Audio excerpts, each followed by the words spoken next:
کہ یہ boarding school کا جو کانسیپٹ ہوتا ہے اس میں ایک تو ڈفرینس کیا ہے, اور دوسرا کیا آج آپ کو لگتا ہے ڈیفینیٹلی کیونکہ you have been through that journey, کیا آپ کو لگتا ہے کہ یہ بچے کے ساتھ زیادتی نہیں ہے کہ ایک چھوٹا سا بچہ ماں باپ کی شیلٹر جب چاہیے ہوتا ہے, آپ کو ماں باپ کا سایہ چاہیے ہوتا ہے, تو اس وقت آپ کو بورڈنگ میں ڈال دیا جاتا ہے. ٹھیک ہے, وہ آپ کی دنیاوی حساب سے ایک اچھی آپ کی اپ برنگنگ تو ضرور ہوتی ہے, لیکن وہ جو ماں باپ کا پیار ہے, جو وہ آپ کو ساتھ کنیکٹیوٹی ملتی ہے, جس ٹائم پہ آپ کو کنیکٹیوٹی چاہیے اس وقت آپ کو بورڈنگ میں ڈال دیا جاتا ہے. پھر جب ماں باپ چاہتے ہیں نہیں اب بچہ ہمارے ساتھ کنیکٹ ہو, اس وقت تک بچہ شاید اس فیلنگ سے ہی نکل چکا ہوتا ہے. تو اس پہ تھوڑی ذرا روشنی ڈالیے گا. دیکھیں اب ناؤ ایز اے فادر تو میں یہ سوچتا ہوں کہ واقعی زیادتی ہے.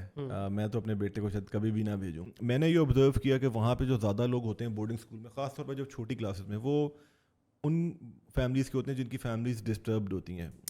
میں جب واپس آیا بورڈنگ اسکول سے تو آئی فاؤنڈ آؤٹ کہ my mother was ill during that time, that's why they had to send me to boarding school. کچھ میری مدر واز گوئنگ تھرو